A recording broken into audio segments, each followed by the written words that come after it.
বিশেষণ পদের দুটি শ্রেণী আমরা ইতিমধ্যে জেনেছি। প্রথম শ্রেণীটি হলো নাম বিশেষণ, যার ভাগ বা প্রকার হলো ৬টি।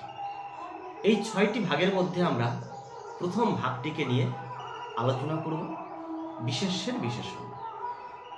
যে বিশেষণ বিশেষ্য পদের দোষ, গুণ, অবস্থা, পরিমাণ, সংখ্যা ইত্যাদি বোঝায় তাকে আমরা বলছি বিশেষ্যের বিশেষণ। এই বিশেষ্যের বিশেষণকে আবার ১৪টি উপবিভাগে ভাগ করা হয়েছে।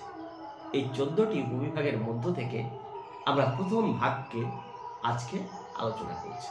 তার নাম হলো বর্ণবাচক বিশেষণ। যে বিশেষণ বিশেষ্যের বর্ণ বা রঙকে চেনায় সেই বিশেষণকে আমরা বলছি বর্ণবাচক বিশেষণ। যেমন হলুদ পাহাড়, সবুজ ঘাস বা সবুজ পাহাড়, কালো মেঘ ইত্যাদি। Thank you so much.